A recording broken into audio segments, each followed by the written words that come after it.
नायलाय बेसेबांबा गिदिर गिदिरखा आखायाव हरदोब्रा थाइसे हर फिसासिनाव दे हर अबे बिबा अबे गोदै Hello everyone, welcome back to our channel. नै जोङो दा ज'नो माने आंनि कलेजेसफोरजों आरो मोनसे जायगायाव थांनो नागिरदों बेनो जाबाय स्ट्रबेरि बागानाव माने क'क्राझाराव मोनसे नार्सारि दं आरो ना स्ट्रबेरि गायो बेयावहाय एनड्रसबो दङ दा जोङो थांफेराखैमोन ओमफ्राय जोंनि सासे बे मावग्रा लोगोआनो बे जायगायावहाय नेटाव मोन्दों आरो थांनो होननानै दा जोङो थांबाय ओमफ्राय थांनानै ओरैबायदि जाहैदों जे लामायाव जोङो आन्दायहैदों आरो माने थांनानै ओरैबो थाङो ओरैबो मोना बेसेबांबा गोजान थांबाय आलदा जायगाथिंजाय बाट उनावहायसो नै माबानानै सोंनानै मोनबाय आरो ना दा जोङो थांगासिनो नै नोंथांमोनहा जोंनि भिडिअखौ इन्टारेस्टेड मोनोबा नायलांबानो जाबाय बेवहाय माखासे टुइस्टफोरबो जानाय दं आरो ना मा होनबावनो उनाव नोंसोर नायलांबा मिन्थिगोन आरो स' नायलांदो लगार जाजोब्बाय जि मोजां नुलै बेखौ मिनिनाय जाबाय जोंहा साथामजोंनि इन्ट्रेस्ट ना अन्था बान्था ब्लग खालामनायनि चक्करावनो गैलामोन सोरैलाय नै नोंनि बिनानाव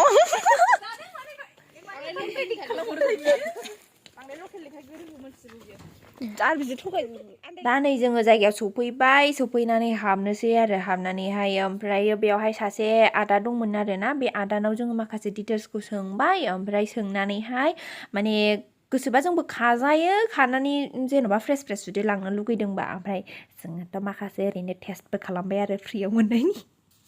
नोंथांमोना फैनानै लाफैनो हागोन आरो जायगायाव जुदि फ्रेस नांगौबा बिराद मोजां ओइ सोंहरद' रावबो गैया नामा रावबो गैया आदा दङ आदा ए रनो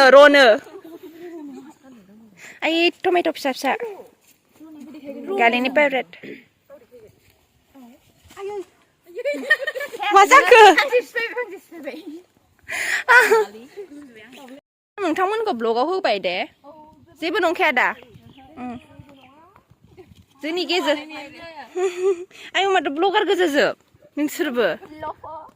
वाव बे लाफा जायो नामा आयौ इनिज्रा आं बाबाय नोंखौ अके आं मोनथिया नुफ्लांदोंबा बिबारसो आरोखि ना आयौ बे गयारिनि थाखाय लाफानो मानि थाखाय फैयामोनलाय लफा पेटुनियासोब्रा आलदा नङालै बेनो जमा जमि गायबायना वाव स्ट्रबेरि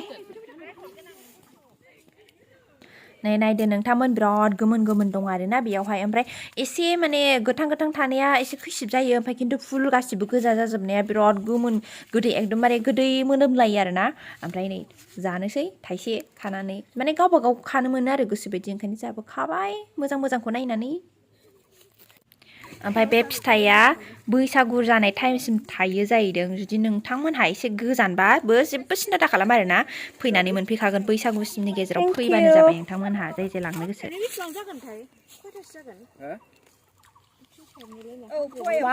गोदैथ'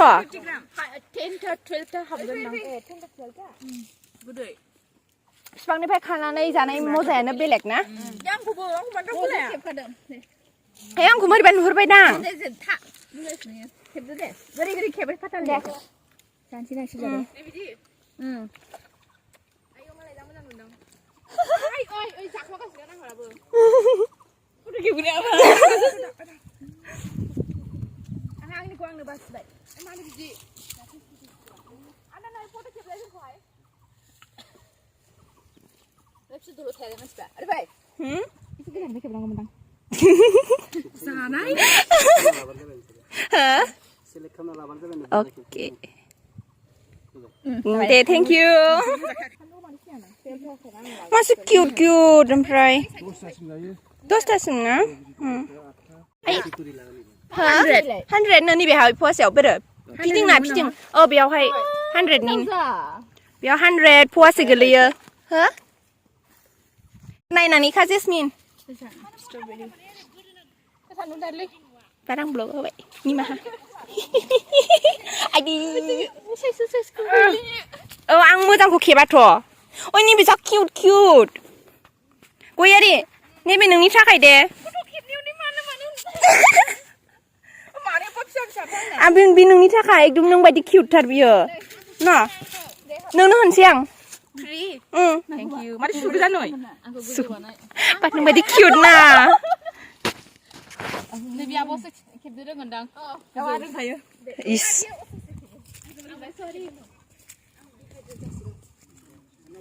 नामागौ साफा साफा लांजोबखागोन आदा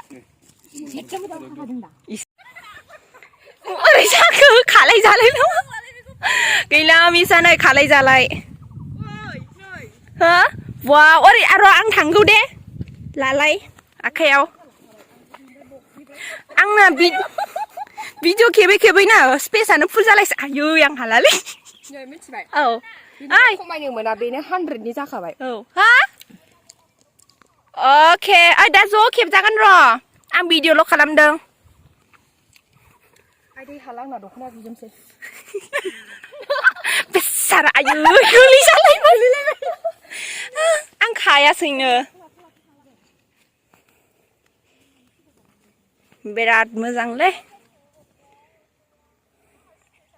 एकदम गिदिर गिदिरथार शेपआ आरो बिनि सायाव नै बिबारबो बारगासिनो दङ जागासिनो मोननो नागिरबाय आरो नै दंबावो मुलिबो सारा जाहैदों बिराद अर्गानिक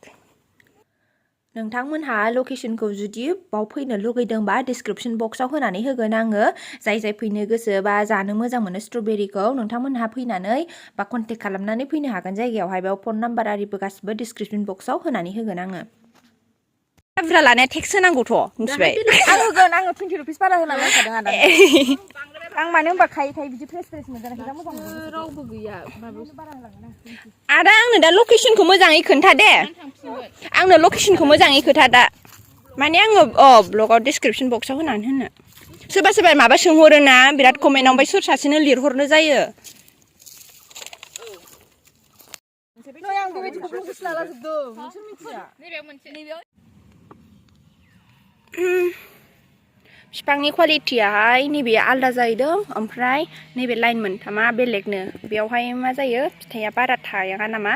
ओमफ्राय नैसे फिथाइया एसे बुरजा थायो नोंथांमोनहा नायनो हागोन नै फ्रुट दंखायो जायगायावनो बिराद बिबारा माने रेगुलार थायनायजों लोगोसे बारबाय थायो आरो ना गोदान गोदान ओमफ्राय बेयावहाय खम फिथाइया ओमफ्राय खिन्थु जानोबो गोदै जाहैदों बिनिया बे आरो डिफारेन्सआ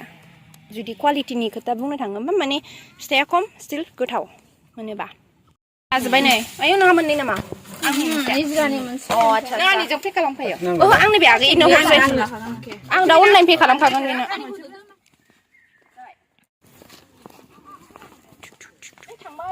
औ जों थांबाय जोंना अबेमोन जाखो टट'आलाय नोंथांमोनाथ' सिगांनि ब्लगखौ जा नायदों बिसोरसो मिन्थिखागोन आरो ना माने बिसोरथ' मिन्थिखागोन जे आप्साराफ्रासो टट' गाखोयो होननानै ओंखायनो जोंहा आप्साराफोरना सिख्लाफोर ओंखायनो नै टट'जों गाखोनानै थांसैलै जोंहा दा माने बयबो लाखांजोब्बाय ओमफ्राय बयबो गावबागाव न' थांसिगोन आरो जोंनि थांखिसिम थांफिनसिगोनलाय जोंहा एबारहाय दा माने मा होनबावनो जानायाथ' बिराद मोजां जाहैबाय एकदम बेसेबां बाखनायबावनो बाखनायानो खुगासो रबायसिगोन आंना जायखिया नोंथांमोना जाय गोसो थांनानै नायबानो मिन्थिगोन आरो बे जायगायाव थांनानैहाय गावबागाव जाहैबानो मिन्थिगोन दा जों थांफिननोसै 2 hours later दा फैफिनबावनांबाय आरोना आङो गालिया लेंबाय थानानै बे जायगायावनो ओमफ्राय नै बिसोरबो स्ट्रबेरि जाग्राफोर बिसोरनि थाखायनो डाबल ओमफ्राय आंहा अयनाय आयौ आदा नोंखौ एक्टर बायदि नुलायथारबाय उनथिंनिफ्राय ओइ दा गाखो बिराद बरियानो आंनिबावबो दं नै बे एसे सेवख'नायसो बेलाय मेरला मोजां दंना दे गालि सोरबा हानगोन ना जों हानना लांनांगौ बैलाय मानसि फैगौ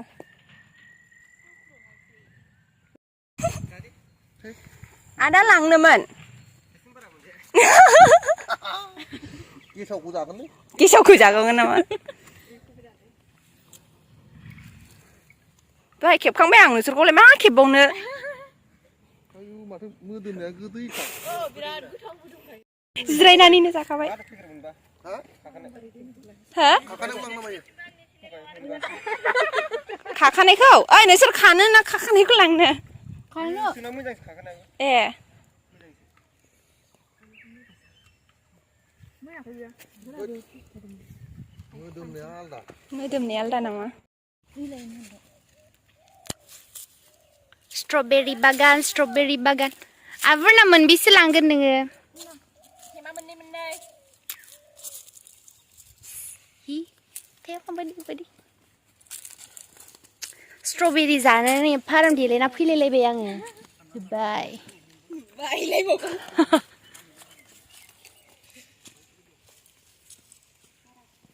स्ट्रबेरी जानो देलायनोखा देलायाबा खिजान देलायबा माबा मोनसे जायोखोमा खिजान फ्रिनि मोनलाङो होनबावदोब्रा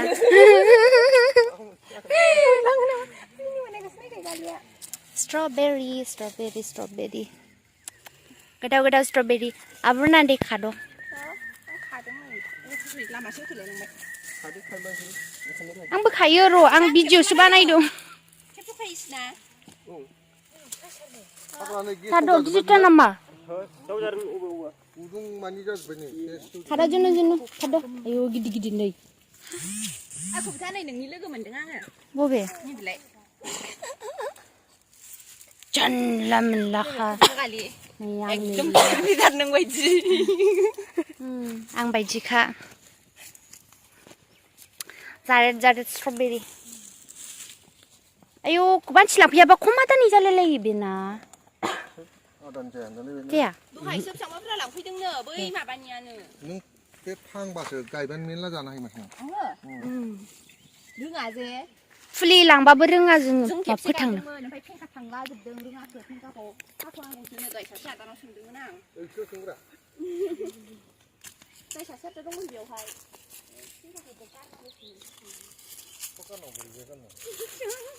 महा गारनांगौ बोरैजा गारनांगौलाय बनाबा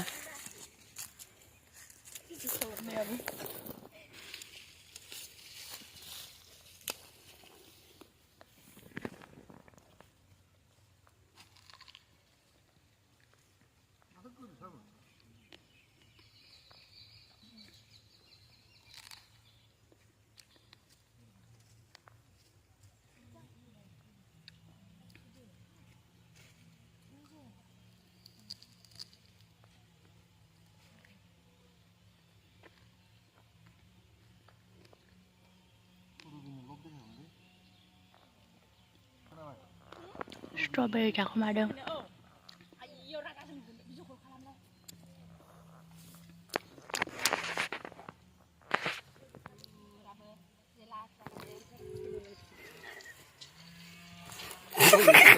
गबसोखाबाय मिथिबायना मानसिया एकदम सिखावखाव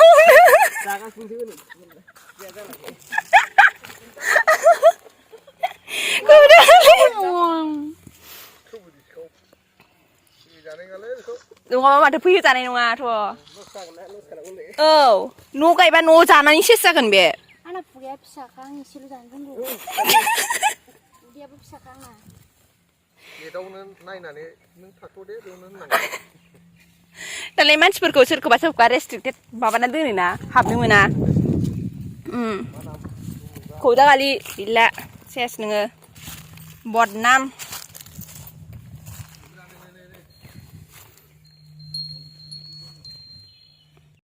जायै ओरैबायदि बेखौ फिथाइखौरा जायै राबननि माबा सार्टिफिकेट मोनबाय नों दिनै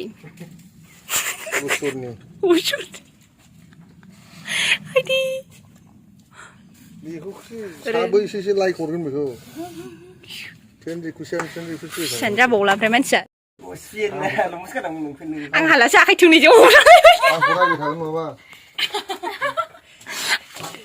रेकर्डलै लासिं सिं खालि नंखा मानसिया बिदि जाफेरामोन गोदै मोननायखौ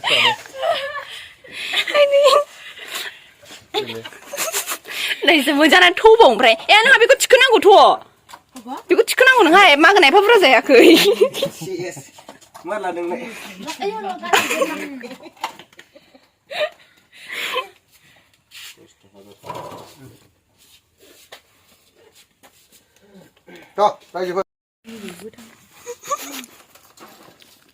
जाब्रा लाखाबाय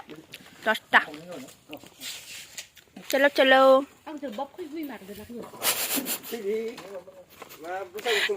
बैसागुसिम ओमफ्राय बे बिबारा माबे टाइमाव बारो ए नांथ'वा ए हाबाफ्राव होनो माने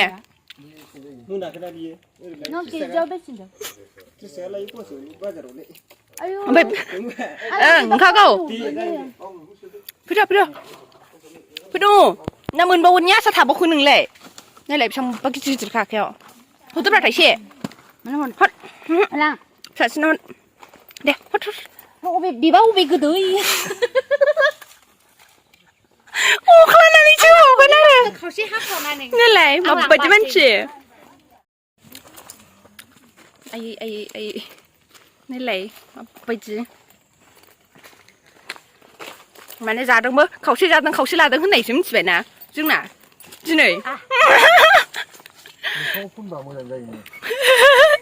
जायो दामखौ स्ट्रबेरिनि माबा बे ओंखारलाबायोना बुरजाब्रा आंखौ माने येल्ल' नुदों एफा आच्छा आंखौ गोजा जानुदों स्ट्रबेरिजों समाया बेजों जानायनि थाखायसो गोजा जानो नुखो ना माखो मिथिला जाबायना बिराद गोथावथार आरो दा फ्रेसनो ओमफ्राय खानानै जुदि जायगायावनो जायोबा माने माबा आरोना मा होनो फ्रेस मोनजाथारो नोंथांमोनहा लायनो हागोन ओमफ्रायो फाइनालि जोबनायाव जाहैबाय जोंनि भिडिअखौ जोबजासिम नायनायनि थाखाय thank Thank you you so much. Love you all. Bye bye. Strawberry kiss.